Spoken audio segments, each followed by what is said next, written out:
One of my favorite rooms to tell you about is, of course, the study.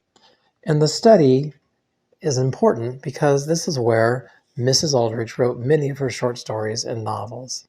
She's often commented that she loved to write here. She could watch the children playing in the sunroom, smell what she was cooking in the kitchen, know when her husband would drive into the driveway for lunch, and she could, in fact, see the rim of the prairie, which is where she derived much of her inspiration. This is her writing desk, and she would write here most days. And then at the end of the day, high school girls would come in and they would open the desk and they would either type their correspondence or type her book and copy here, or they would take it home with them and then bring it back to her. They used to tease those girls that they were so fortunate to be able to read Mrs. Aldrich's books and stories before anyone else. But she used a writing technique called working backwards, a technique that she wrote about and is also in our short story collection. In that, she talked about writing the last chapter and then envisioning what needed to happen so that the last chapter could end the way she wanted it to. And so remember, she's also has the regiment where she writes one short story a month. So these girls were getting the ends of books, the middle, and then stories, and sometimes starting with the back end instead of the front end.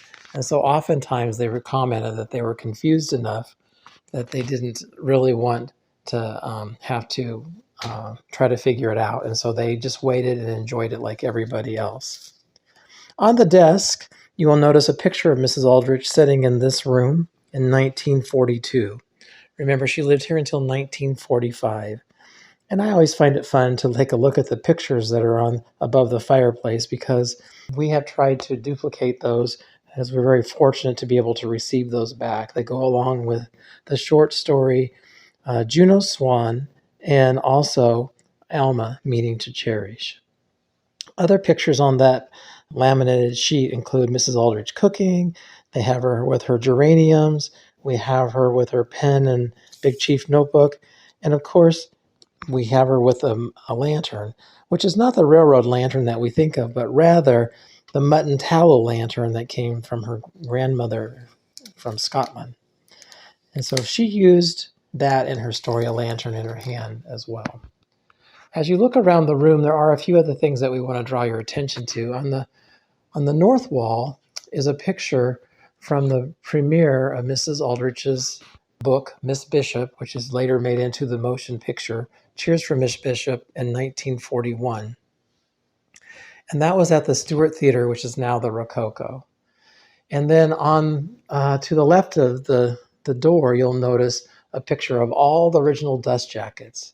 And then what's really fun is that if you'll take note, 6 of them, particularly some of the later ones, Journey into Christmas, Lieutenant's Lady, Drum Goes Dead, were created by James, Mrs. Aldrich's son, who was an illustrator and lived in New York City.